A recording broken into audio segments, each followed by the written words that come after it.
안녕하세요, 여러분. 이번 시간에는 지난 시간 수요 공급 모형에 대해서 한번 살펴봤고요. 이번 시간에는 탄력성에 대해서 알아보도록 하겠습니다. 탄력성 개념은 수요와 공급 모형에서 응용하는 부분에 있어서 많이 이용이 되고요. 왜 탄력성 개념을 이용하는지, 또 어떤 식으로 탄력성 개념을 이용해서 경제적 분석을 할 수 있는지에 대해서 이번 시간 중점으로 알아보도록 하겠습니다. 탄력성입니다. 어, 첫 번째로 우리가 알아볼 거는 수요의 탄력성인데요. 수요의 탄력성, 공급의 탄력성.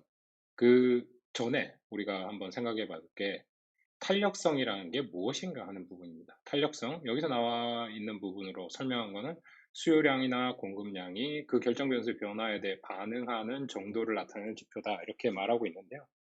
반응하는 정도 또는 민감도, 이렇게 얘기할 수 있겠습니다. 근데 첫 번째로 이 민감도가 어떤 거에 대한 어떤 민감도냐, 이거를 우리가 살펴볼 수가 있겠죠. 그러면 원래 수요의 법칙, 공급의 법칙이 출발점이 가격입니다. 그렇죠. 가격이 변화함에 따라서 수요량이나 공급량에 어떤 영향을 미치느냐. 그럼 가격이 변할 때 수요량이 얼마나 많이 변하느냐, 공급량이 많이 변하느냐를 측정하는 하나의 방법으로 탄력성을 이용하고 있습니다. 근데 탄력성에 대해서 생각하기 전에 요거 한번 또 생각해 볼까요? 가격이 변할 때 수요량이 변한다. 네, 가격이 변할 때 공급량이 변한다. 그러면 이거를 나타내는 지표가 탄력성 말고 첫 번째로 우리가 생각해 볼 수 있는 게 있습니다. 그게 무엇이냐? 가격이 변할 때 공급량이 변한다라고 하면 여기 가격이 있고 수요량이 있다고 쳤을 때 수요 곡선 이렇게 우하향하는 곡선을 보이겠죠? 근데 이 반응하는 정도를 어떻게 나타낼 수 있냐? 우리 기본적으로 알 수 있는 게 기울기입니다. 기울기. 그러니까 수요 곡선의 기울기가 가격이 변할 때 수요량이 얼마나 변하는 데 대한 민감도를 나타내는 첫 번째 지표가 될 수 있습니다. 근데 왜 이 기울기를 놔두고 우리가 탄력성에 대해서 고민을 하고 있느냐? 첫 번째 가장 큰 이유는 그런 겁니다. 기울기는, 직관적으로 우리가 가격과 수요량에 대한 가격에 따라 변하는 수요량의 민감도를 아니면 반응하는 정도를 충분히 나타낼 수 있습니다. 근데 그 문제는 뭐냐면, 그러니까 가격과 수요량이, 어, 유닛, 메저, 이런 것들이 변하죠. 어떻게 측정하는가? 가격을 원화로 측정했다거나 또는 달러로 측정했다는 변화에 따라서 그 범위가, 스케일이, 달라지는 거죠. 달러는 요즘엔 1150원, 1170원, 1200원 가까이 올라갔다 내려갔다 하지만, 그게 이제 고정됐다고 봤을 때, 1000원에서 1200원을 나눠가지고 달러로 표시할 수가 있겠죠. 그러면 어떻게 될까요? 가격의 범위 또는 가격을 측정하는 단위가 변함에 따라서 기울기 자체에 엄청난 영향을 받게 됩니다. 그럼 가격만 그런가요? 수요량은 그 개수로 얘기할 수 있겠죠. 한 개, 두 개, 세 개, 네 개. 아니면 100개를 한 그룹으로 봐가지고 단위를 바꿔 쓸 수 있습니다. 그런 경우에 아주 단위가 변화하는 경우 기울기가 엄청나게 크게 바뀌기 때문에 그러면 이런 경우를 그러니까 단위의 변화에 반응하지 않는 반응 정도를 나타내는 좋은 지표가 뭐냐? 그래서 고안된 게 탄력성이 되겠습니다. 우리가 첫 번째로 가격 변화에 따른 수요량 또는 공급량의 변화, 민감도, 탄력적인 부분, 반응하는 정도를 나타내는 거 기울기로 충분히 측정할 수 있음에도 불구하고 단위 변화에 제대로 대응하지 못하는 숫자를 나타내 주기 때문에 우리가 탄력성을 쓴다라고 이해를 하시면 되겠네요. 그러면 우리가 수요의 탄력성 중에 첫 번째로 우리가 바라볼 거 가격 탄력성에 대해서 한번 알아보겠습니다. Price elasticity of demand죠. Price elasticity, Price elasticity, 가격 탄력성은 우리가 두 가지로 생각해 볼 수 있겠죠. 우리가 수요, 공급을 나타내니까 공급 부분은 다음에 얘기할 거고 첫 번째로 이제 우리 수요에 대해서 얘기할 겁니다. 그래서 첫 번째 볼 것이 수요의 가격 탄력성이 되겠네요. 그러면 수요 가격 탄력성이 뭐냐? 어떤 재화의 가격이 변할 때 그 재화의 수요량이 얼마나 민감하게 변하는지를 나타내는 지표다. 그러니까 여기서는 가격이 지표가 됐네요. 여기서 첫 번째로 설명할 때 우리 가격에 대해서 초점을 맞춰서 설명을 했지만 여기 수요의 탄력성을 얘기할 때 세 가지 나눠서 생각해 볼 수 있습니다. 가격, 소득, 다른 상품 가격. 요 세 가지를 나눠서 생각해 볼 수 있고 각각 이름이 다릅니다. 가격 탄력성.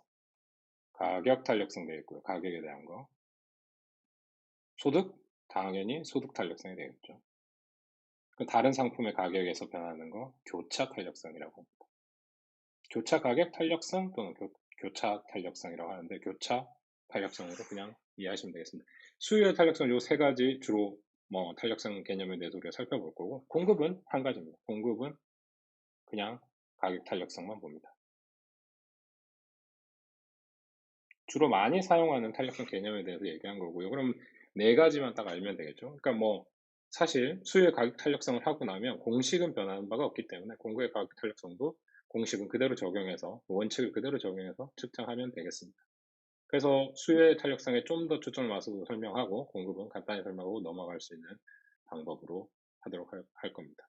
그래서 어떤 재화의 가격이 변할 때 그 재화의 수요량이 얼마나 민감하게 변하는지를 나타내는 지표로 가격 탄력성을 이용한다. 왜 가격 탄력성을 기울기 대신에 이용하느냐? 기울기를 이용하면 각각의 수요량에 대한 측정하는 단위가 바뀔 때마다 가격을 측정하는 단위가 바뀔 때마다 기울기 자체가 엄청나게 변화하는 그런 안 좋은 단점을 가지고 있어서 탄력성을 이용한다라고 이해하시면 될 것 같고요. 수요량의 변화율을 가격 변화율로 나눈 수치다. 어떻게 구하느냐? 변화율 비율이죠. 변화율 비율.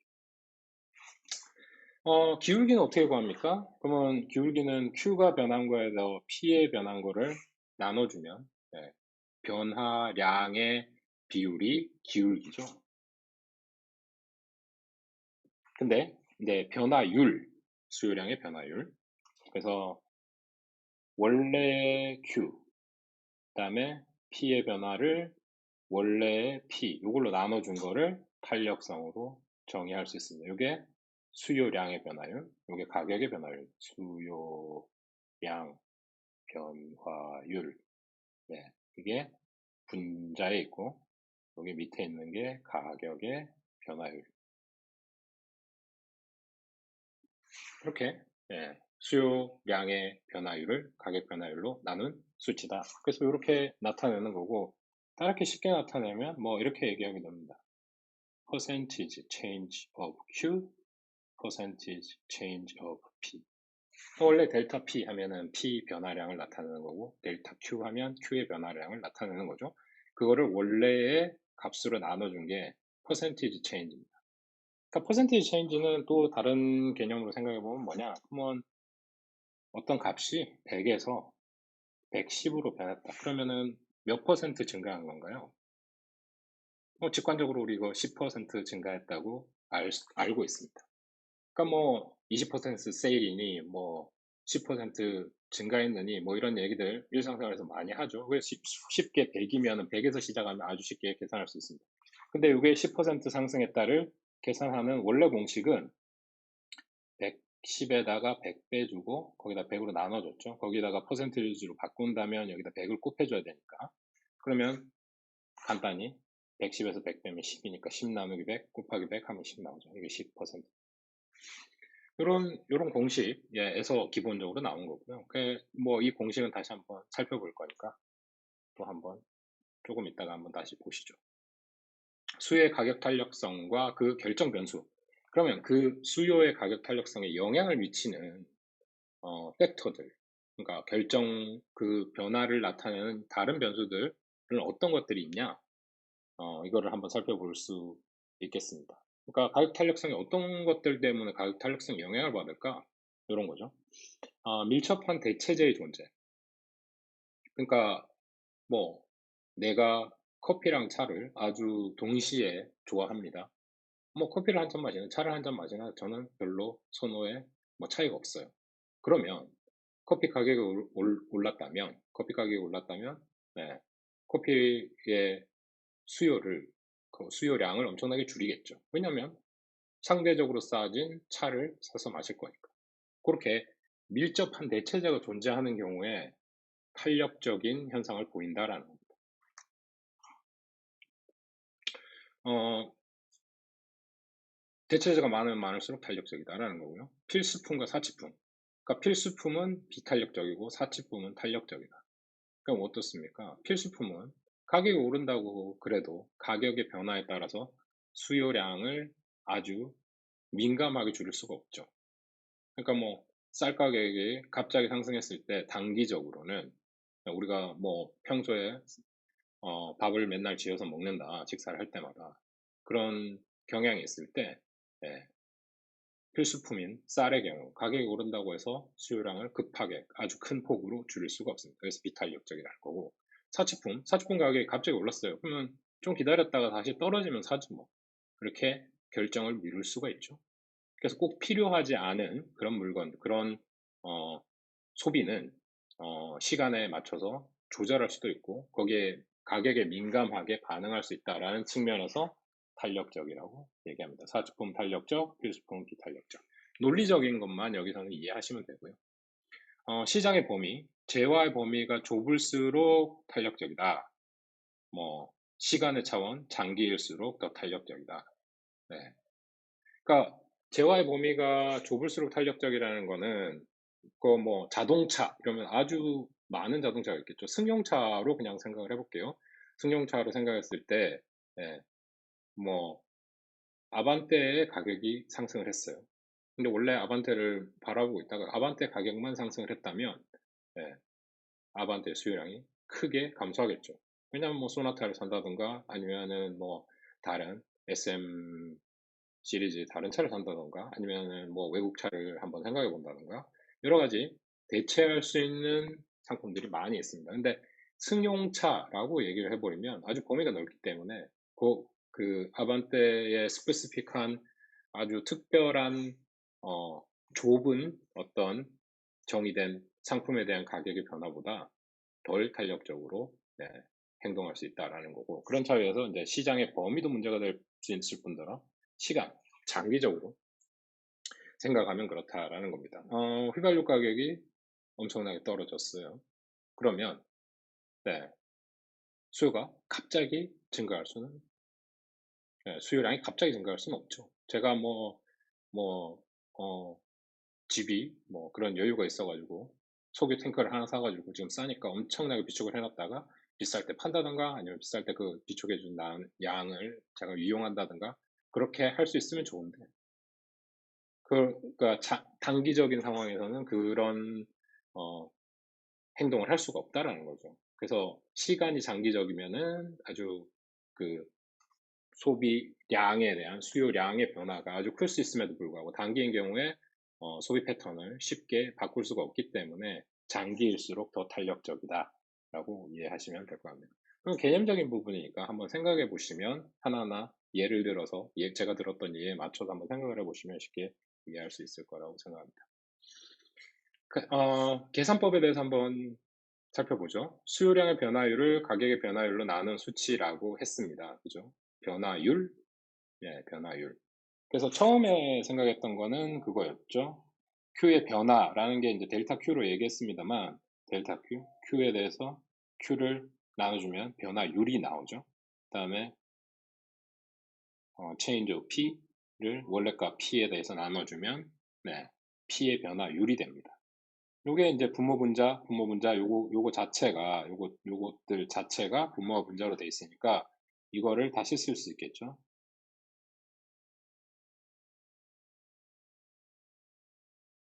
요거 분모에 있는 거 역수로 해가지고 곱해주고 다시 분모와 분자를 바꿔줬습니다. 그렇죠? 이렇게 하면 이 위에 있는 공식이랑 똑같습니다. 델타 Q를 어, 새로운 가격. 그러니까 원래 여기서는 이제 어떤 거였냐면 Q1, P1에서 Q2, P2로 이렇게 바뀌었다. 가격과 수요량이 바뀌었을 때, 그러면 이제 변화한 거는 Q1에서 Q2만큼 변했으니까 Q2에서 Q1을 뺀 거 change of Q가 되겠죠. 그거에다가 원래 값 Q1 되는 거고, 그거를 다시 나눠준 거죠. P2, P1 빼고 원래 가격 P1으로 나눠준 겁니다. 이거 다 똑같은 공식이 되겠습니다. 그거를 Q2에서 Q1 뺀 거, 그러니까 새로운 수요량에다가 원래의 수요량을 빼준 거를 델타 Q, 변화죠, 변화. Q의 변화, 수요량의 변화를 원래의 Q 값, Q1 값으로 나눠준 거, 변화율이 되는 거고, 변화율의 비율, 그것이 바로 수요의 가격 탄력성이라고 생각하시면 됩니다. 이거 다르게 아까 썼던 게 percentage change of Q 나누기 percentage change of P. 이렇게 했었죠. 그거를 이제 풀어서 쓰면 이렇게 되는 겁니다. 수학적인 방법이라서 갑자기 수학이 엄청나게 많이 나와가지고 불편할 수 있는데, 원칙을 한번 보시고 나중에 이제 그러니까 연습 문제 같은 걸로 한번 풀어드릴 테니까 어떤 식으로 직접적으로 구할 수 있는지 보시면 되겠습니다. 이제 다음으로 얘기하는 거는 절대값을 사용한다고 돼 있어요. 절대값. 절대값을 사용한다는 건 여기 값이 음이면 이렇게 해가지고 무조건 양의 값으로 바꿔준다라는 겁니다. 그런데 원래 우리가 알고 있는 거, 여기다가 마이너스를 붙여서 설명하는 교과서들도 있습니다. 근데 저는 뭐 마이너스를 쓰나 절대값을 쓰나 뭐 상관은 없어요. 그러니까 값은 양의 값으로 바꿔준다라는 거죠. 양의 값으로 변환시켜준다라는 건데, 변화를 시켜주는 이유는 그렇습니다. 논리적으로 숫자가 커지면 커질수록 탄력적이다, 이렇게 얘기를 하고 싶어서 그러는 거고요. 왜 음의 값이 나오느냐? 수요 곡선은 우하향하죠. 수요의 법칙에 의해서 가격이 증가하면 수요량이 감소합니다. 그 법칙이라고 얘기한 거, 원칙, 그 원리 우리 잘 이해해야 되는 거죠. 그러니까 경제학에서 수요 법칙, 공급 법칙 얘기하는 거, 우리 뭐 수십 년 동안 경제학자들이 이런 경향을 가지고 있다라는 걸 동의하고 있고, 다 법칙으로 만들 만큼 프루프가 된 거죠. 아주 예외적인 상황이 있을 수는 있습니다만 일반적으로 가격이 상승하면 수요량이 감소한다라는 그 경향에 대해서 우리가 인정을 하고 있기 때문에, 그러면 다 이거를 절대치로 나타내는데 탄력성을 계산하고 나면 수요의 탄력성이든 공급의 가격 탄력성이든, 가격 탄력성의 개념에서는 수요 곡선이 우하향이기 때문에 수요 가격 탄력성 계산해 보면 그 변화율의 비율로 계산을 해보면 음의 값이 항상 나오게 돼 있죠. 음의 값이 항상 나오게 돼 있는데, 항상 나오면 그걸 양으로 치환한다. 그 이유는 가격 탄력성이 커지면 커질수록 탄력적이다, 반응에 민감하다, 이렇게 얘기하고 싶어서 그런다 라고 이해하시면 되겠습니다. 공식, 우리 계속 이거 이렇게 계속 뭐 계산을 할 거니까요. 지금 조금 너무 갑자기 수식이 너무 많이 나와가지고 불편해 하시는 분 있겠지만, 한두 번 또 풀어보다 보면 쉽게 이해가 되리라고 생각합니다. 뭐 분수고 뺄셈밖에 없죠.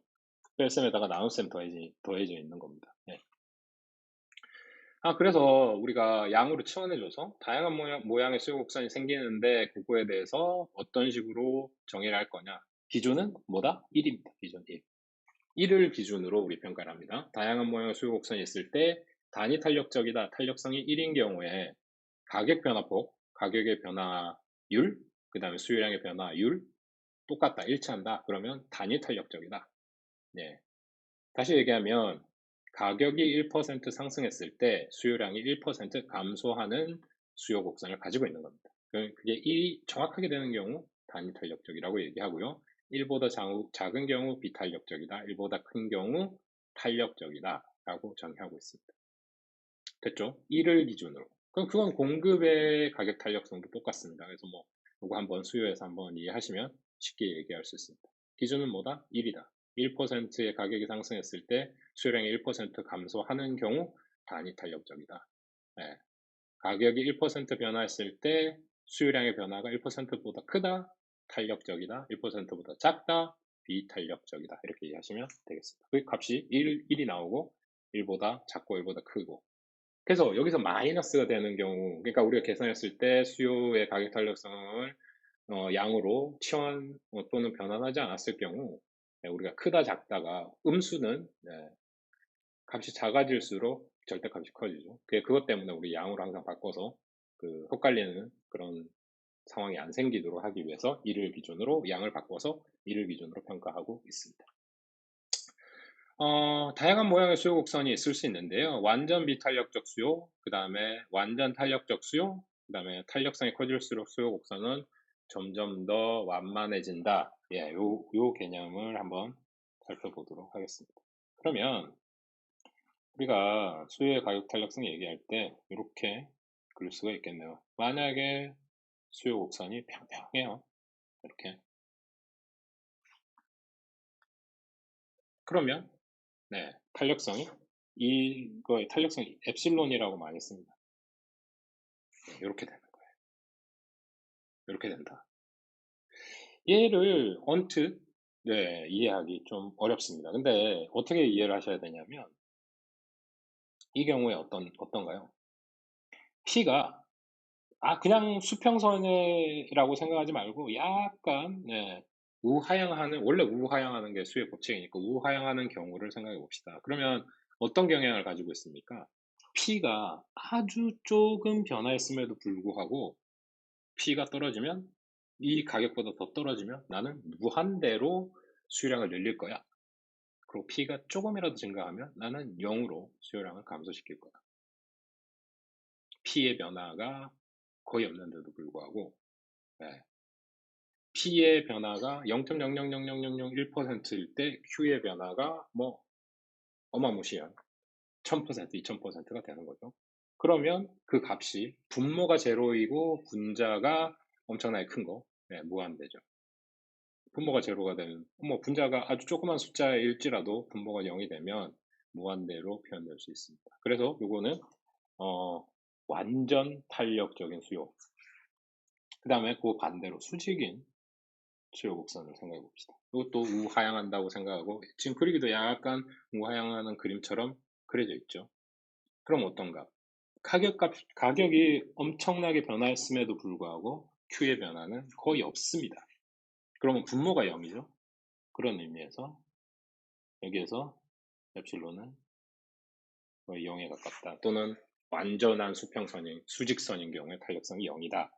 라고 생각하시면 되겠습니다. 그래서 이거 두 개, 탄력성 0, 탄력성 무한대, 인피니티로 정의된 거 한번 그려봤고요. 이런 모양을 가진다. 알고 계시면 될 것 같고요. 아주 극한적인 상황이고 현실적으로 이런 걸 바라볼 수 있냐? 거의 없죠. 그래서 그러니까 수학적인 어떤 정의 때문에 보여주고 있는 겁니다. 그래서 여기를 살펴봤을 때 이것도 가격이 탄력성이 커질수록 그러니까 여기가 무한대의 탄력성, 수직에 가까울수록 0에 가까워지니까 그러니까 범위는 0보다 크고 무한대보다 작겠죠. 그러니까 탄력성의 범위가 있습니다. 0보다 크고 무한대보다 작다. 그러니까 우리 수요의 가격 탄력성을 양의 수로 항상 치환 또는 변환을 했을 때 그렇다라는 거죠. 그리고 모양이 수요 곡선이 점점 완만해질수록 탄력성이 커진다. 평평해질수록 탄력성이 더 커진다. 탄력성이 더 커질수록 더 완만한 모양을 보인다. 이렇게 이해하시면 되겠습니다. 여기서 한번 수요의 가격 탄력성을 계산해 볼까요? 네, 계산해 보도록 하겠습니다. 이제 수요 곡선이 이렇게 주어져 있죠. Q는 60-P. 그러면은 가격이 30인 경우에 수요량이 30이죠. 그러면 가격이 20인 경우를 한번 생각해 볼까요? 20인 경우에는 어떻게 되나요? 20인 경우에는 여기다 20 넣어서 빼주면 40이 되겠죠? 40이 됩니다. 그러면 여기서 한번 생각해 볼까요? Q와 원래점 여기죠? 그러면 30, 30이었죠? 30, 30에서 40, 20으로 바뀌었습니다. 그죠? 이게 Q고 P죠? X축, Y축 거기에 대해서 코디네이터 그대로 잡았습니다. 30대 30, 30, 30에서 40, 20으로 변했어요. 가격 탄력성을 어떻게 구할까죠? 어떻게 구하냐? 첫 번째로 우리 생각했던 거 percentage change of Q, percentage change of P. 수요의 수요의 곡선에서는 절대치 또는 마이너스를 붙여주면 값은 나옵니다. 그러면은 원래 change q가 다시 바꿔서 생각해 보면 change of q 나누기 q, change of p 나누기 p 이렇게 정의할 수 있고 change of q는 뭘까? q의 변화 30에서 40이죠. 새로운 값 40 빼기 30 그러고 원래 값이 30이었으니까 30으로 나눠주시면 됩니다. 됐죠? 그럼 가격은 새로운 가격이 20이죠. 그럼 20 빼기 30에다가 원래 가격이 30입니다. 30으로 나눠주면 되겠죠. 이렇게 계산하시면 됩니다. 그러니까 여기 절대값이니까 이 음수라는 거 뭐 정의를 해드렸지만 여기 마이너스 붙여주면은 양으로 바뀔 겁니다. 이게 10 나누기 30, 3분의 1이죠. 여기 마이너스 10 나누기 30. 예. 그럼 마이너스 3분의 1이에요. 3분의 1 나누기 3분의 1이죠. 그럼 마이너스 마이너스 플러스 되고 1입니다. 그러면 여기서 가격의 탄력성은 뭐라고요? 1이네요. 예. 어떤 거요? 그러니까 30에서 30. 이렇게 바뀌었을 때 가격이 30에서 20으로 떨어졌을 때 수요량은 30에서 40으로 증가했네요. 이 경우에 가격의 탄력성을 구해보자. 수요의 가격 탄력성 공식을 이용해서 한번 구해봤습니다. 네, 공식 자체 뭐 이런 거에 대해서 이해가 잘 안 되시면 한번 또 원래 정의가 어떻게 됐는지 생각을 해보시고 그 공식 유도하는 거 제가 계속해서 한두 번 더 연습을 해보고 또 연습 문제 풀이 시간에 또 한번 해볼 테니까 점점 더 익숙해지시리라고 생각됩니다. 수요의 가격 탄력성 이런 식으로 구한다라는 거. 그러니까 Q의 변화율에 P의 변화율을 나눠준 겁니다. Q의 변화율과 P의 변화율의 비율. 그쵸? P가 기준이기 때문에 분모로 간다는 거. P의 변화에 따른 수요량의 변화. 그러니까 수요의 가격 탄력성이 되겠습니다. Q의 변화 비율과 P의 변화 비율의 변화율의 비율. Q의 변화율, P의 변화율의 비율. 그렇게 이해하시면 될 거고요. 수요의 가격 탄력성을 하고 이게 이제 또 어떤 식으로 응용되는지에 대해서 여러 가지 측면으로 이번 시간에 쭉 한번 살펴보고 이번 편이나 다음 편으로 나눠서 한번 살펴보게 될 건데요. 그러니까 첫 번째로 우리가 그러니까 경제학 또는 미시경제학에서 응용하고 있는 부분이 총 수입에 대한 부분입니다. 총 수입은 어디서 나오냐? 우리가 기업 이론 또는 생산자 이론 요거 하면은 이쪽에서 첫 번째로 생각할 게 생산자는 어떤 최적화를 하려고 하죠. 이윤극대화입니다. 이윤극대화를 하려고 하는데 이윤극대화를 하기 위해서 우리가 측정해야 되는 거 수입과 비용이죠. 수입에다가 비용을 빼주면 그게 이윤입니다. 그래서 그 전에 이제 우리가 생각해 봐야 될 것이 수입이라 이거죠. 비용 구조는 아직 우리가 생각해 보지 않았는데 그 중에 수요 곡선, 수요에 의해서 수입이 결정된다라는 거죠. 그러면 생산자가 가격을 뭐 설정할 수도 있고 아니면 생산량을 설정할 수도 있습니다. 그게 이제 뭐 시장이 어떤 시장에 참여하느냐에 따라서 좀 다르게 결정되겠지만 만약에 완전 경쟁 시장에 참여를 했다 그러면 P는 시장에서 주어지게 되죠. 안 그러고 뭐 다른 그냥 독점 시장이다 그러면 시장 수요를 바라보고 자기가 생산량과 가격을 동시에 결정할 수도 있을 겁니다. 그런데 어쨌거나 그러니까 생산량을 결정하는 것들 볼 때 수입이 변화하는 거, 시장의 수요에 의해서 바뀔 수 있다라는 거죠.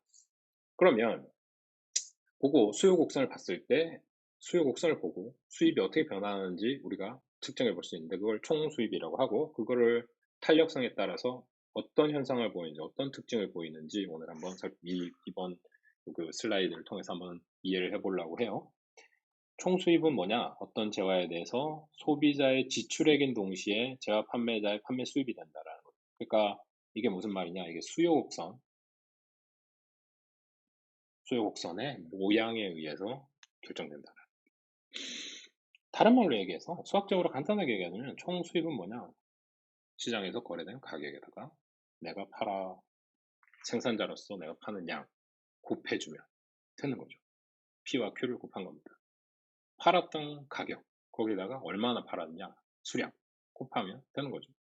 그러면 균형 가격 또는 뭐 거래 가격에다가 얼마나 많이 팔았나, Q, 얼마나 수요량이 결정됐냐, 수요량의 크기 얼마인가를 곱해준 그 두 개가 다름 아닌 총 수입이 되겠습니다. 그럼 뭐 다시 얘기하면 제할 가격의 거래량을 곱한 수치다. P 곱하기 Q다. 그러면 가격이 상승할 때 수요가 비탄력적이면 총 수입은 증가하고 수요가 탄력적이면 총 수입은 감소한다. 이 개념이 사실은 좀 어렵고 그냥 직접적으로 딱 이렇게 물어봤을 때 증가할까 감소할까 이렇게 물어보면 처음에 당황하게 되고 이해가 잘 안 되죠.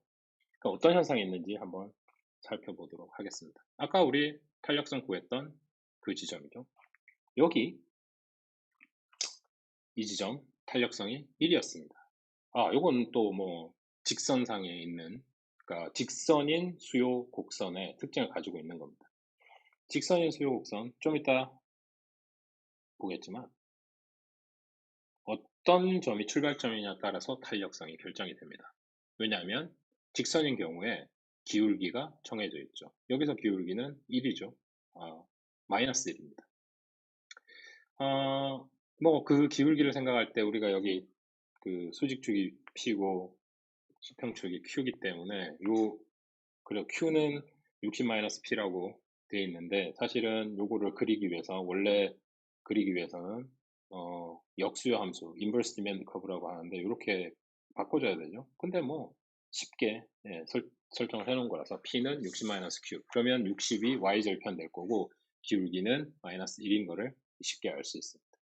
그래서 뭐 이렇게 써놨지만 요 원래 수요 곡선이라고 표현하는 거, 수요 함수라고 표현하는 Q는 P의 함수다. 이렇게 쓰면 이렇게 쓸 수 있겠죠. Q는 60-P, P의 함수의 형식으로 써놨습니다. 그리고 그리려면은 그 수직축이 P니까 이렇게 그려야 되겠죠. 뭐 지난 시간에도 얘기했지만 한 경제학자가 옛날에 P를 수직축으로 쓰기 시작하면서부터 우리는 계속 P를 수직축으로 쓰고 있습니다. 그래서 이런 현상이 벌어지고 있고요. 그렇게 해서 보시면은, 여기서 이제 총수입을 한번 구해봅시다. 여기 정해져 있는 총수입, 30 곱하기 30이니까, 요 사각형의 넓이 되겠네요. 그쵸? P 값에다 Q 값 구한 거, 900이네요, 900. 보이십니까? 900. 네, 30 곱하기 30. 요 사각형의 넓이입니다. 그런데, 여기서 한번 생각을 해볼까요? 아까 가격이 20에 40이었죠? 20에 40 곱하면 800이네요. 800이죠? 여기서 가격 탄력성이 1이라고 했습니다. 그쵸? 근데, 뭐, 그 사각형의 넓이를 구할 수 있으면, 구해보시면, 그러니까 여기 중점인 경우에 0부터, 그러니까 Q 값이 0에서부터 60이고, P 값이 0에서 60인데, 이 직선상에 있는 모든 점들 두 점을 구해가지고 구해보시면, 사각형을 어떤 경우든 그려봐도, 여기 중점인 경우에 30, 30 곱하기 30 이상의 넓이를 가지진 않습니다. 그러니까 30 곱하기 30, P 값과 Q 값이 딱 중간일 때, 동시에 커질 때 그 값이 가장 크다는 거죠. 그러니까 900이 맥시멈 값입니다. 그죠? P 곱하기 Q, 그래서 Q를 뭐 여러 가지로 다 계산을 해봐도 나중에 뭐 미분을 아실 수 있게 되면은 공식을 넣어가지고 계산해 보면 이게 중점에서 가장 큰 값이 나온다라는 거를 증명할 수도 있습니다. 근데 그러니까 그림으로 그려봐도 사각형이 양변의 길이가 똑같을 때, 여기는 이제 스케일이 조금 달라가지고 정사각형 모양은 아니지만 정사각형이 되면 가장 큰 넓이를 갖게 된다라는 걸 보여주고 있고요. 아까 여기서 앞에서 설명했던 것처럼 수요가 비탄력적이면 가격이 상승할 때 총수입은 증가하고 수요가 탄력적이면 총수입은 감소한다라는 거죠. 가격이 상승하는 경우에. 그래서 이 점이 그러니까 여기가 요 리즌, 요 범위에서 가격 탄력성을 구해보면 1보다 적고요. 이 범위에서 가격 탄력성을 구해보면 가격 탄력성은 1보다 큽니다. 가격이 비탄력적일 때, 가격이 상승하는 경우, 예, 총 수입은 증가하고, 왜냐하면 여기가 최대점이니까. 가격이 탄력적인 경우에 가격이 상승하면 점점 이쪽으로 옮겨간다면, 여기서는 이쪽으로 옮겨가면 어떤 점이든 이 중점으로 가까워진다면, 이 중점으로 가까워지는 경우에 총 수입은 증가한다라는 거죠. 그러니까 총 수입의 그래프를 그려보면 Q의 양에 따라서 뭐 이런 모양을 가지게 됩니다. 이걸 총 수입 곡선을 나중에 한번 계산해가지고 그려보면 이런 모양이에요. 그래서 30에서 총 수입이 최대 값을 가지고, 그래서 이제 요 오른쪽에 있는 Q들은, 예, 탄력성이 1보다 작기 때문에 비탄력적인 경우죠. Q가 감소하는 경우에 총 수입이 증가하고, 이쪽 탄력적인 경우에는 가격이 감소함으로써 총 수입이 증가한다라는 것을 여기서 보여주고 있습니다. 이 부분은 나중에 또 생산자 이론에 들어가서 또 한번 살펴보게 될 것이고요. 근데 이제 요 수요 가격 탄력성이 어떻게 이용되는지에 대해서 우리가 한번 살펴보는 시간이었습니다. 이런 응용하는 경우가 있다라는 걸 보시고요. 그러니까 총 수익과 수요의 가격 탄력성, 수요의 가격 탄력성이 1보다 작은 경우 가격과 총 수입이 같은 방향으로 움직인다. 가격이 증가하면 총 수입이 증가하고, 가격이 감소하면 가격 증가, 총 수입 증가. 가격 감소, 총 수입 감소. 그래서 같은 방향으로 움직인다라는 거고, 그 반대로 아까의 모양, 그러니까 왼쪽에 있는 Q가 30보다 작은 경우 총 수입과 가격은 반대 방향으로 움직인다는 거고, 1인 경우, 예, 1인 경우는 가격이 변해도 총 수입은 변하지 않는다라는 건데, 직선인 수요 곡선에 있어서는 딱 중점이 1인 그 한 점밖에 존재하지 않기 때문에 요거를 실질적으로 얘를 찾기는 어렵습니다. 네, 금방도 이제 설명했듯이 수요 곡선이 직선인 경우에 가격 탄력성에 대해서 이제 살펴보고 있었는데, 그걸 한번 조금 더 하나하나 나눠서 살펴보도록 하죠. 그러니까 그 가격 탄력성 공식을 다시 한번 생각해 보면,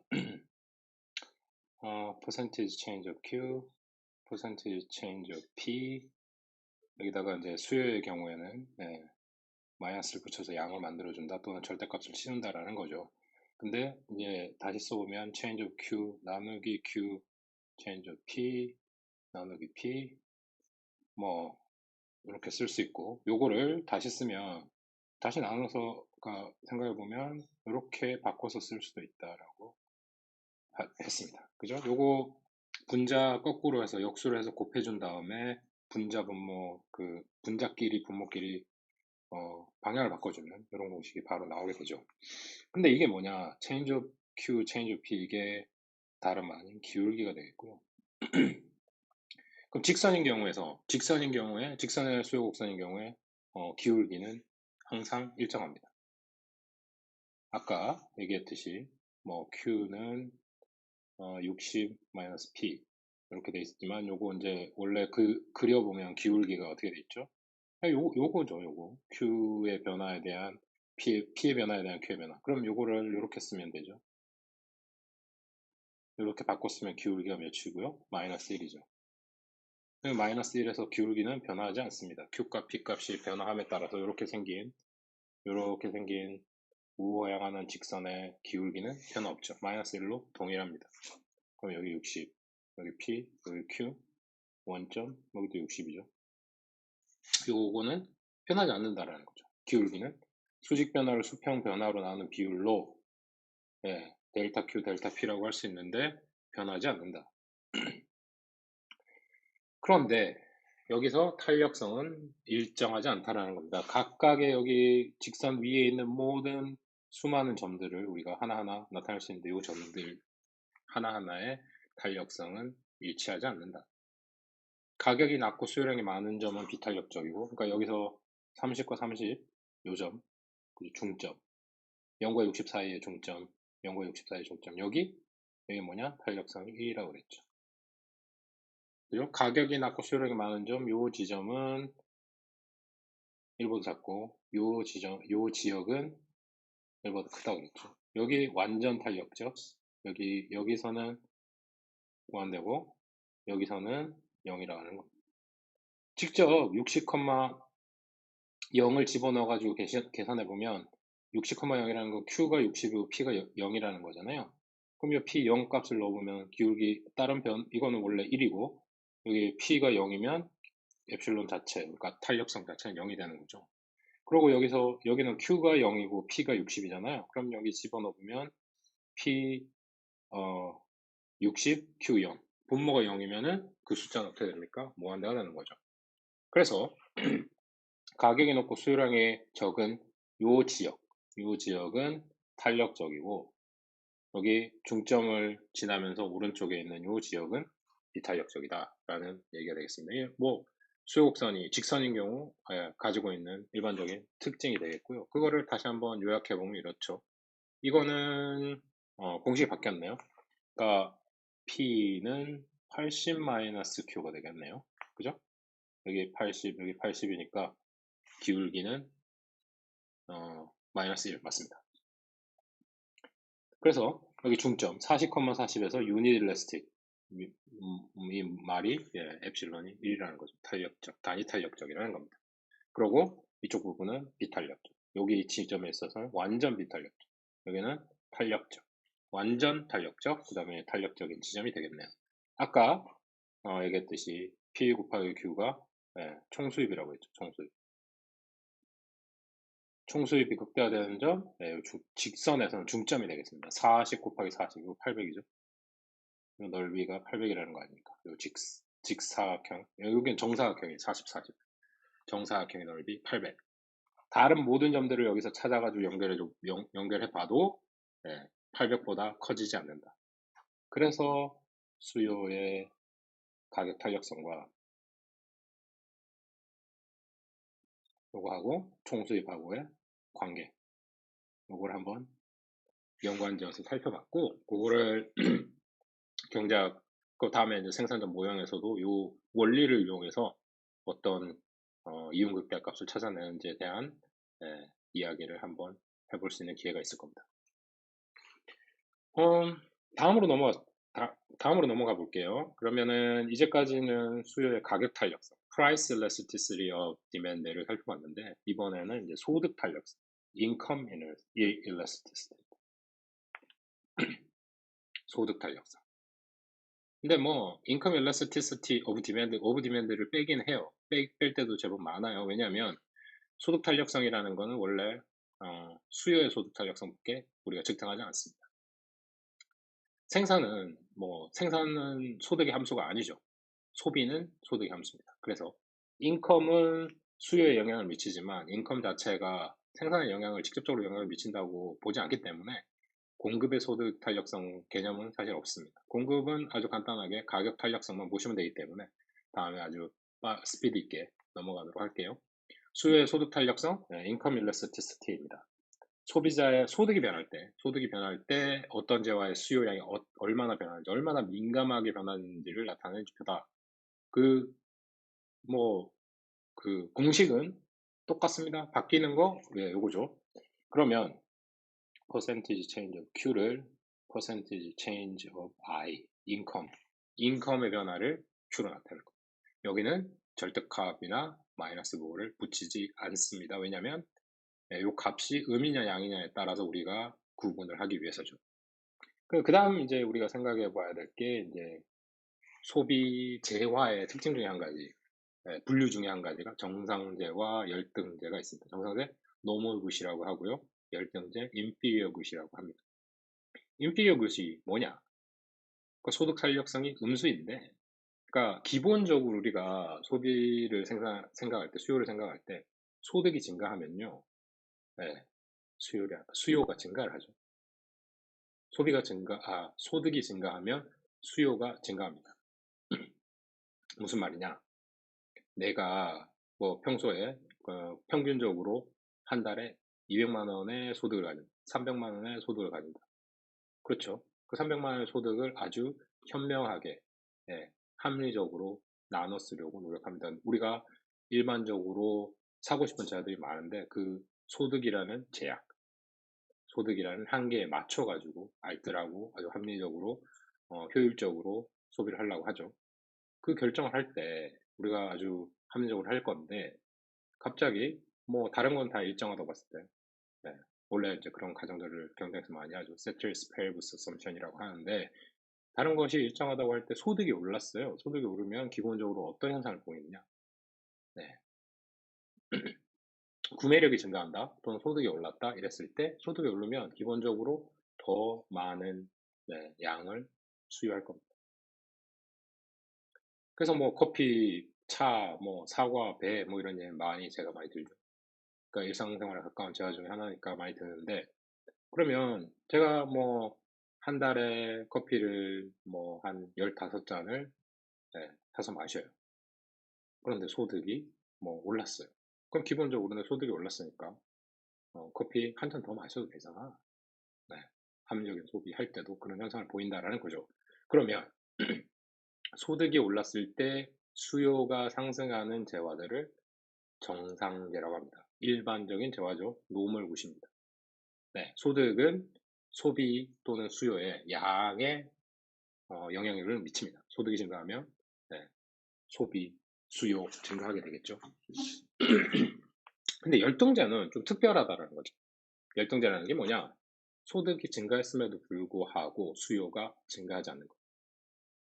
소득이 증가했음에도 불구하고 수요를 더 적게 하는 재화를 말합니다.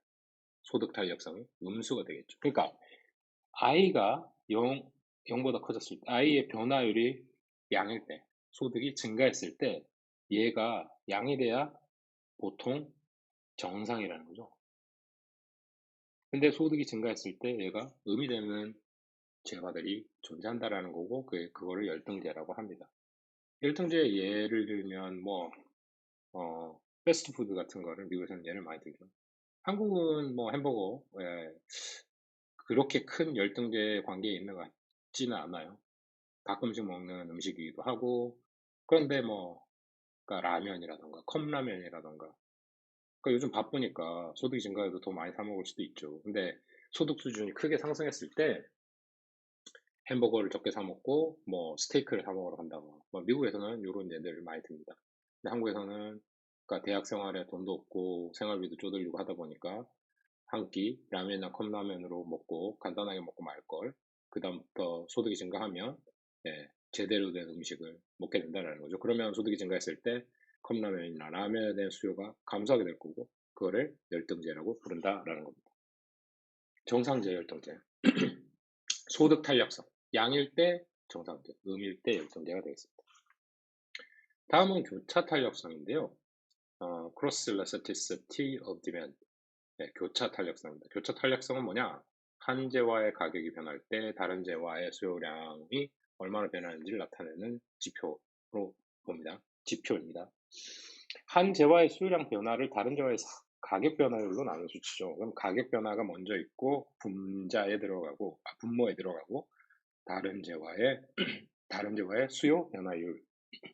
그러면 퍼센티지 체인지 오브 Q가 될 것이고 퍼센티지 오브 체인지 오브 P가 될 건데 이 P가 다른 재화죠. 여기가 뭐 X의 Q 변하면 Y의 P 변하는 X와 Y 다르다라는 거죠. 또 우리가 이제까지 봤던 거 뭐 대체제냐 보완제냐 뭐 이런 거 봤는데 여기서도 예, 절대값을 절대 붙이지 않는다. 왜냐하면 이게 양수일 때 대체제고 음수일 때 보완제니까요. 자, 대체제 보완제 아직까지 조금 예, 구분이 불편하거나 아직 이해가 잘 안 됐을 수도 있는데 봅시다. 대체제 예, 커피와 차 왜? 예, 커피 가격이 올랐어요. 커피 수요량을 줄이고 차 수요가 증가하겠죠. 예, 그런 현상을 가진 거 대체제입니다. 커피의 수요를 차로 대체할 수 있다. 예, 대체하는 거죠. 그래서 그러면 커피 가격이 상승하면 커피의 수요량은 감소하겠죠. 수요량이 감소하면 차의 수요는 증가하겠죠. 그러면 커피 가격과 차 수요는 양의 관계가 있죠. 그쵸? 그러면 이게 양이면 이 교차 탄력성이 양이면 대체제라는 보완제 같이 소비하는 거죠. 그냥 뭐 컴퓨터와 컴퓨터 프로그램, 그러니까 윈도우 PC와 윈도우 OS, 뭐 윈도우즈 OS 보완제죠. 그러면 어, 컴퓨터 소프트웨어, 그죠? 그러면 컴퓨터 가격이 상승을 했어요. 그러면 컴퓨터의 수요량은 감소하겠죠? 근데 컴퓨터 수요량이 감소하면 그거하고 같이 쓸 소프트웨어의 수요도 같이 감소합니다. 그럼 가격과 수요, 컴퓨터의 가격과 소프트웨어의 수요는 음의 관계를 갖고 있죠. 그러니까 교차 탄력성이 음인 경우 보완제 관계가 있다라는 겁니다. 그러니까 여기서 대체, 보완, 잘 이제 관계를 이해를 하시고 거기에 대한 교차 탄력성이 양수이다, 음수이다. 변화가 어떻게 그 관계의 어떤 변화율을 우리가 비교하고 있는지 가격 변화와 다른 재화의 가격 변화와 그 재화의 수량 변화율의 비율 그거를 측정하는 게 교차 탄력성이고 교차 탄력성을 통해서 보완제인지 대체제인지 우리가 판단을 내리고 있다. 그렇게 이해를 하시면 되겠습니다. 예, 이 다음부터는 이제 공급의 탄력성인데요. 공급의 탄력성은 뭐 가격의 탄력성하고 공식은 똑같습니다. 똑같은 방식으로 계산하게 되고 뭐 그 계산하는 방식이 똑같다 보니까 뭐 어려움은 그다지 없을 거예요. 만약에 이제 아니 뭐 우리 계속 뭐 연습 문제나 아니면 예제들을 통해서 또 이해를 더 깊이 하도록 노력을 한번 해볼 겁니다. 한번 보시죠. 공급의 가격 탄력성, price elasticity of supply입니다. 어떤 재화의 가격이 변할 때 그 재화의 공급량이 얼마나 변하는지를 나타내는 지표. 공급 곡선의 기울기? 왜 안 되느냐? 예, 문제가 있죠. 무슨 문제가 있냐? 어, 단위가 바뀔 때.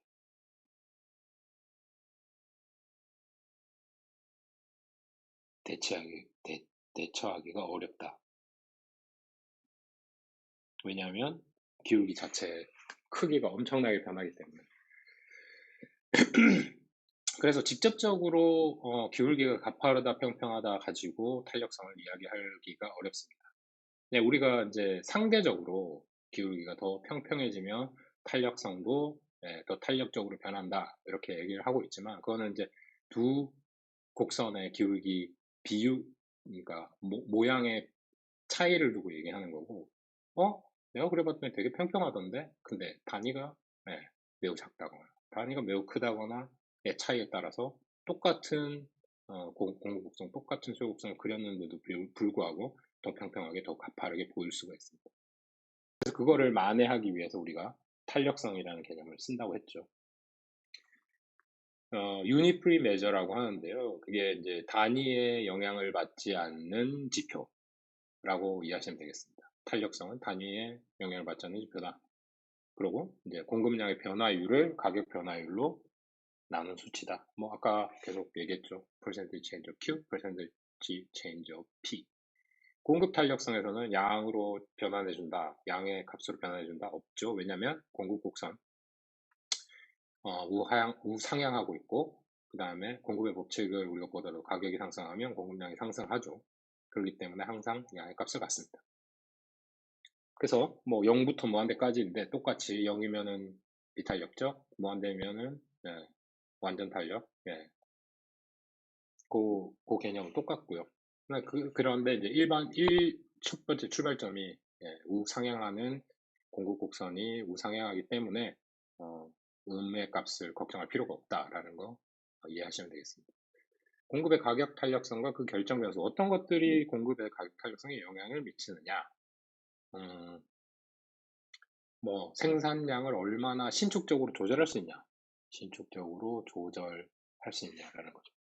공급자들이 생산하는 사람들이 얼마나 빨리, 얼마나 민감하게 공급량을 조정할 수 있냐. 가격 변화에 대해서 내가 그 생산자들이 얼마나 대처가 빠를 수 있느냐에 따라서 탄력성이 결정된다라는 겁니다. 해변에 인접한 택지 비탄력적이다. 왜요? 해변에 인접한 택지 가격이 올랐어요. 그렇다고 무작정 공급해 줄 수 있느냐? 없죠. 해변이라는 한정된 길이 또는 면적이 정해져 있으니까 비탄력적이라는 겁니다. 책, 자동차, TV 등 공산품 상대적으로 탄력적이겠죠. 네, 가격이 변하면 훨씬 더 많이 생산할 수 있습니다. 단기보다는 장기 공급이 더 탄력적이다. 시간이 많으면 많을수록 가격 변화에 대해서 생산량의 대처 범위, 대처 능력 이런 게 커질 테니까 네, 장기가 항상 더 탄력적이다라고 보시면 되겠습니다. 공급의 가격 탄력성 계산법. 네, 아까랑 똑같은 거고 원래 공식은 이렇게 쓸 수 있지만 다시 우리 이렇게 계속 공부하고 있죠. percentage change of Q, percentage change of P. 네, 그러면 change of Q, change of P 똑같네요. 똑같아. 요 범위 똑같습니다. 근데 요 부분 Q의 변화가 수요량 변화에서 공급량 변화로 바뀐 거고, 그렇죠? 그다음에 여기 음의 값이나 절대치를 씌우지 않는다. 왜냐면 요 값이 항상 양이니까. 왜? 공급의 법칙 위에서 공급량과 가격이 증가하면 공급량이 증가한다. 양의 관계를 가지고 있기 때문에, 그죠? 이렇게 요 값은 항상 양이고, 우리 P도 항상 0보다 크죠. 가격이 0보다 큽니다. 뭐 합리적인 가격, 합리적인 이해도, 그러면 양 자체는 다 의미될 수가 없죠. 수요량, 공급량. 그래서 Q, P 다 양이고, 요 기울기, 변화율도 양이니까 이 값은 항상 양입니다. 그래서 이제 다시 생각해 보면 요거 구했던 거, 우리 새로운 값에다가 원래 값 빼주고, 원래 값으로 나눠준 거, 요게 퍼센티지 체인지죠. 네. 100에서 110으로 바뀌었다 그러면 110에다가 100 빼고 100으로 나눠준 거, 10% 증가했다. 그거 이해하시면 될 거고요. 똑같은 논리로 이것도 퍼센티지 체인지 P를 다른 1에서 2로 바뀌었다. 값이 1에서 2로 바뀌었을 때 어떻게 계산하냐. 이렇게 이해하시면 되겠습니다. 항상 양수다라는 거 알고 계시고요. 그 다음에 이제 공식은 이렇게 아까랑 똑같은데 여기서 이제 마이너스 값을 양으로 바꿔서 우리가 생각한다. 1이 단위 탄력적이다. 뭐 이런 것들 좀 했죠. 똑같은 내용입니다. 그러면 단위 탄력적, 탄력성 1이고 1보다 크면 탄력, 1보다 작으면 비탄력. 됐죠? 어려운 거 없습니다. 그 다음에 완전 비탄력, 탄력성이 0인 거, 완전 탄력, 탄력성이 무한대인 거. 됐죠? 그러면 수평선, 수직선, 아까 생각했던 논리대로 이해하시면 되겠습니다. P 값이 아주 조금 변하는데 Q 값이 어마하게 변한다. 예, 아주 탄력적이라는 거죠. 분모는 조금 변하는데 분자가 엄청나게 변하면 무한대. 그 다음에 P가 아무리 변해도 공급량의 변화에는 거의 영향을 미치지 못한다. 탄력성이 0이다라는 거죠. 그게 이제 극적인 방향으로 움직인다면. 탄력성이 커질수록 공급 곡선은 더 완만해진다. 아까도 얘기했지만 점점 완만해지는 경향을 보인다라는 거죠. 직선인 경우에 각 점마다 탄력성이 다르긴 하지만, 그렇죠? 각 점에서 측정한 탄력성이 다르긴 하지만, 그러니까 점점 더 완만해진다는 건 그 곡선을 비교했을 때 점점 더 탄력적이 되어 간다라고 두 곡선을 비교했을 때 우리 얘기할 수 있다라는 측면으로 말씀을 드렸습니다. 공급의 가격 탄력성 구해보면 이것도 어떻게 되냐. P는 20 플러스 Q네요. 되셨나요? 양의 방향이고 P는 20 플러스 Q 플러스 20 맞죠? 0일 때 20, 3 여기가 20인 것 같네요. 20일 때 40, 그죠? 20, 40. 네, 그리고 40, 60, 60, 80 이렇게 되어 있습니다. 그래서 이 곡선은 우리 측정해 보면 P는 20 플러스 Q가 되겠네요. 그러면 여기서 이 지점에서 가격 탄력성을 한번 구해 봅시다. 그럼 Q가 20이고 P가 40인 경우에 그 다음에 우리 빨리 구할 수 있는 아니면 뭐 적당한 방법으로 이 공식 알고 계신지 모르겠네요. 네, 기억하시죠? 이게 원래는 이걸로 나왔죠. 델타 Q 나누기 Q, 델타 P 나누기 P. 요거를 이렇게 바꿨습니다. 이렇게 바꿨으면 요게 뭐라고요? 기울기죠. Q, 델타 Q 나누기 델타 P. 기울기니까 기울기 1이죠. 여기서 1인 거 아니까 1이고 P가 얼마였어요? 4죠. Q가 20이죠. 그럼 요거 탄력성 2가 되겠네요. 이렇게 쉽게 구해낼 수 있습니다. 각 점 다시 구해보면 네, 여기서 구해보면 기울기가 1이니까 요 지점만 연결시켜주면 되죠. 여기 60, 80이니까 네.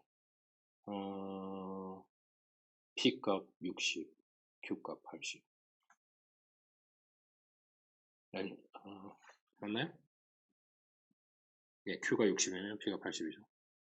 그렇게 구하시면 되겠습니다. 됐죠? 20일 때 40, 60일 때 80. 그러니까, P값 60, 예, P값이 80이죠. 죄송합니다. 80 나누기 60. 그러면, 뭐가 될까요? 1.2요? 네. 4분의 3인가요? 4분의 3이네요. 1.333 뭐 이렇게 나오겠네요. 네. 그렇게 구하죠. 그러면 여기서 3이 계속 되는 이런 값이 나올 건데 비교해 보시면 여기가 2, 여기 값 각 점에 따라서 탄력성이 여기 직선이니까 또 다른 현상이 나옵니다. 직선이 아니라 다른 형식, 일반적으로는 각 점에서 측정한 탄력성은 각각 다르게 나옵니다. 그래서 한 공급곡선이 동일한 탄력성을 가지는 경우도 있긴 한데 아주 예외적인 경우고요. 그래서 어떤 점에서 어떤 점으로 바뀌었을 때 탄력성을 구하라 이런 얘기가 항상 나오게 될 겁니다. 그리고 어떤 점에서의 탄력성을 구하라 이렇게 기울기를 알면 쉽게 구해낼 수 있습니다. 그 지점에 기울기 구한 다음에 하면 되고요. 아니면은 어디 점에서 어느 점으로 바뀌었다 그러면 아까 원래 봤던 공식으로 구할 수도 있습니다. 델타 Q를 측정해내면 되니까요. 새로운 값 마이너스 원래 값 나누기 원래 값 하면 퍼센티지 체인지가 나옵니다. 이제는 마지막 부분이죠. 마지막으로 어떤 응용을 할 수 있는지 수요 공급 탄력성에 관한 응용 사례를 한번 살펴보도록 하겠습니다. 그러면 이제 일반적인 현상이죠. 농업의 입장에서 좋은 소식이 농부들한테는 나쁜 소식이 될 수 있을까? 네. 어떤 얘기인가요? 토지 1에이커당 뭐 1헥타르당 생산량이 모든 종자보다 보통 종자보다 20%더 많은 종자를 개발하게 됐다. 네. 뭐 이거 좀 어려운 내용이라면 이해가 잘 안 되신다면 어느 여름 날씨가 너무 좋아가지고 상추가 풍년이 됐어요. 어마어마한 상추량이 수확량이 엄청나게 늘어났어요. 그럼 어떻게 됩니까? 공급선을 오른쪽으로 이동하겠죠. 수확량이 늘어났으니까. 똑같은 시간과 똑같은 땅에서 재배를 했는데 날씨가 좋아서 우리가 컨트롤하지 못한 어떤 것 때문에 공급량이 늘어났어요. 공급 곡선이 정해진 가격에서 공급 곡선이 오른쪽으로 이동하는 현상을 보이게 되겠죠. 그럼 공급량 증가하고 균형해서 가격은 하락하는 거죠. 수요가 정해져 있다면 이렇다는 겁니다. 네, 이런 경우가 있었는데요. 이렇게 된 거죠. 그러면 우리가 이거를 S와 S로 그렸지만 근본적으로 우리가 봐야 될 거는 수요의 탄력성. 수요가 여기서 수요가 아주 비탄력적이거나 아니면 수요가 아주 상대적으로 탄력적인 경우에 공급 곡선의 변화에 따른 가격 변화율 또는 수요량 변화율의 차이에 따라서 총 수입이 감소하거나 증가할 수 있다는 겁니다. 일반적으로 우리 어떤 현상을 보이죠? 공급이 그런 식으로 풍년을 의도하지 못한 풍년을 맞았을 때 우리 수요가 비탄력적인 경우인 현상인 거죠. 공급이 늘어났는데 풍년을 맞아서 좋은데 농업의 입장에서는 생산량이 증가해서 좋은데 결론적으로는 어떻게 됩니까? 농부들에게 피해가 엄청나게 간다라는 얘기 하고 있지 않습니까? 그래서 어떻게 한다고요? 막 그냥 캐는 게 아니라 내버려 둔다거나 그냥 포크레인으로 그냥 밭을 갈아엎는다거나 그런 현상이 생기죠. 왜냐? 그 균형점 근처에 수요가 비탄력적이었기 때문에 그렇다라는 겁니다. 이해되시나요? 총 수입이 감소한다라는 거죠. 네. 그게 이제 수요의 탄력성과 영향이 있다라는 겁니다. 그러면 원래 이 지점에서 이랬다라는 거죠. 그러면 S가 이렇게 증가했어요. 그럼 원래 균형점이 여기였어. 여기에서 가장 총 수입이 극대점이라는 거 우리 알죠? 중점이니까 여기 탄력성이 1이고 이쪽은 비탄력적이죠. 그럼 이거 되면 어떻게 되겠습니까? S가 증가하면 가격 감소 분이 Q 증가분보다 훨씬 더 파워가 세서 이 직사각형 총수입 크기가 원래의 총수입 크기보다 감소한다는 거죠. 그래서 공급이 증가해서 총수입이 감소하는 현상을 보인다. 농부에게 악영향을 줬다. 이런 현상을 탄력성을 통해서 설명해 볼 수 있었습니다. 예전에 오펙이죠, 오펙. 석유 수출 기구. 고유가 정책을 유지함으로써 오일 쇼크가 왔죠. 1973년, 74년, 79년, 81년 1차 오일 쇼크, 2차 오일 쇼크가 왔던데 기본적으로 그렇습니다. 그러니까 석유가 휘발유로 정제돼가지고 많이 쓰이고 우리 아직까지도 석유들 많이 쓰고 있죠. 그런데 단기적으로는 고유가 정책을 폈을 때 단기적으로 수요 공급이 비탄력적이어서 공급이 감소하면 그러니까 생산량을 줄이면 가격이 많이 오르게 되겠죠. 생산량 변화에 따른 가격 변화가 아주 크게 됩니다. 상대적으로. 근데 장기에는 어떻게 되겠습니까? 가격이 오를 거라고 생산량이 줄어들 거라고 석유가 고갈될 거라고 그러면 어떻게 되겠습니까? 사람들이 소비 패턴을 바꾸게 되겠죠. 그러면 가격에 대한 민감도가 커진다. 탄력적이어서 공급 감소에 대한 가격 변화가 적다. 그죠? 요거는 이제 공급이 반대 방향으로 영향을 미치는 거지만 고기의 퍼센티지 체인지에 따라서 어떤 장기적인 효과를 가져올 것인가에 대한 설명이 되겠습니다. 요거 어떻게 비교할 수 있다? 탄력성을 중심으로 분석해야 된다라는 점을 이해하시면 되겠고요. 마지막으로 이제 한번 보겠습니다. 마약 퇴치 정책으로 마약 관련 범죄는 증가할까 감소할까?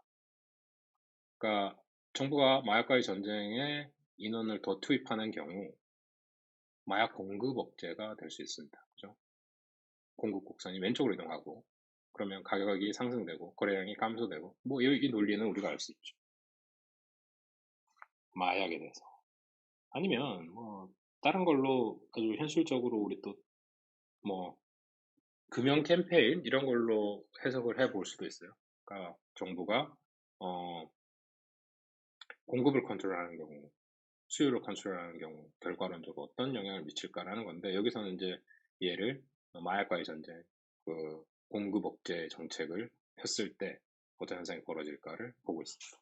그러면 수요가 이렇게 생겼죠. 공급이 이렇게 생겼다. 공급을 이렇게 옮긴다라는 겁니다. 공급선 왼쪽으로 이동하면 가격 상승하고 거래량 감소하는 거 아시겠죠? 이거 우리 수요와 공급 함수에서 당연히 여기까지는 이제 거의 이해가 충분하다고 생각합니다. 그런데 여기서 주의해야 될 거, 마약이든지 흡연이든지 가격 정책에 따른 가격 변화에 따른 수요가 비탄력적이라는 거죠. 그러면 어떤 현상을 벌어줄 수 있느냐? 수요가 비탄력적이기 때문에 가격 상승함에 따라서 마약 판매 수입이 증가한다는 겁니다. 그쵸? 비탄력적인 경우에 가격이 상승하면 총 수입이 증가하게 되겠죠. 그럼 어떤 현상이 벌어집니까? 유인이 되는 거죠. 총 수입이 증가한다. 그러면 이 마약도 팔러 가야 되겠네. 이런 식의 공급자 입장에서 범죄 이게 이제 범죄 행위라는 걸 알지만 거기 범죄 행위로 얻을 수 있는 총 수입이 증가하다 보니까 그런 유인을, 인센티브를 가지게 되는 현상을 보인다라는 겁니다. 그러면 어떻게 하는 게 더 좋은가라는 측면으로 얘기를 해보자는 거죠. 마약 퇴치책으로 마약 관련 범죄는 증가할까 감소할까? 이제 그러니까 공급이 감소함을 통해서 위험하지만 막고 있지만, 예, 이윤 측면에서, 총 수입 측면에서는 더 커짐으로써, 예, 마약 판매상 입장에서는 더 사업에 뛰어들고자 하는 마음이, 유인이 생긴다라는 거죠. 그러면 어떤 정책이 훨씬 더 바람직하냐? 마약 퇴치 교육을 통한 수요 곡선을 왼쪽으로 옮기는 정책이 훨씬 더 좋다라는 측면을 얘기하고 있는 거죠. 그러면 마약 퇴치 교육을 통해서 수요 감소하고, 수요 감소하면 수요 곡선이 왼쪽으로 이동하면서 수요 곡선이 가지고 올 균형 변화, 가격 하락, 거래량 감소. 네, 한번 이 부분까지 직접 한번 그려보셨으면 좋겠어요. 그래서 마약 관련 범죄도 감소한다. 왜냐? 총 수입도 감소하는 측면이 있으니까. 네. 그래서 이제 이런 경우에 가격 하락과 거래량 감소가 동시에 일어나기 때문에 생산자 입장에서, 네, 마약을 다루려는, 마약을 거래하려는 전체적인, 네, 변화 일어날 수 있다라는 거고, 이렇게 비탄력적인 수요인 경우에 어떤 정책이 바람직하냐? 그럼 금연 정책도 딱 같은 논리로 적용이 될 수 있겠죠. 그러니까 세금 부과해가지고 공급을 감소시키는 방향이 아니라 금연 광고를 하고 뭐 소비자한테, 그러니까 그래서 그 담배값에다가 이제 혐오 사진 같은 거 아니면 그런 결과물을 붙임을 통해서 교육을 한다 이거죠. 그런 소비자들한테 더 안 살 수 있는 요인을 제공하는 방법을 쓰고 있는 겁니다. 이것도 그냥 단순히 그렇게 나온 게 아니라 경제학적인, 분석과 논리를 통해서 그런 정책을 펴고 있는 것 중에 하나가 되겠네요. 네. 오늘은 그 정책으로 이제 수요를 줄이는 정책으로 가야 된다 이런 얘기를 하는 거고요. 오늘은 이제 탄력성에 대해서 공부를 했습니다. 탄력성에 대해서 공부를 했는데, 물론 이제 갑자기 수식이 이제 뭐 툭 하고 나오니까, 야, 힘들다, 뭐, 이해가 조금 어렵다, 뭐 이렇게 생각하실 수 있는데, 사실은 그 뒤에 있는 논리나 원리 등을 이해하는 게 첫 번째가 되겠고요. 그 다음 부분은 뭐냐면 이제 경작 시험이나 뭐 제가 중간고사나 이런 연습 문제를 드리겠지만, 예제도 뭐 우리 다음 시간에 한번 또 예제를 가지고 풀어볼 시간을 가져볼 텐데요. 그걸 통해서 차근차근 어떤 식으로 풀 수 있는지 생각해 보시면 될 것 같고요. 사실 뭐 저희가 다루고 있는 예제들은 다 선형함수, 그러니까 직선을 다루고 있기 때문에, 네, 우리 중학교 수준에서 배웠던 겁니다. 혹시 이제 그 선형함수에 대해서도 이해가 조금 부족하다 싶은 분들은 또 한번 찾아보시고, 네, 뭐 그렇게 어렵지 않게 바로 이제 이해하실 수 있을 거라고 생각합니다. 그래서 탄력성에서 한번 살펴봤고, 전반적인 탄력성 이론에 대해서는 쭉 한번 훑어봤습니다. 다음에는 이제 우리 직접적인 예제들을 가지고 와서 수식이나 표나 뭐 이런 숫자들을 직접적으로 대입하면서 푸는 방법에 대해서 좀 더 시간을 할애해 볼까 합니다. 감사합니다.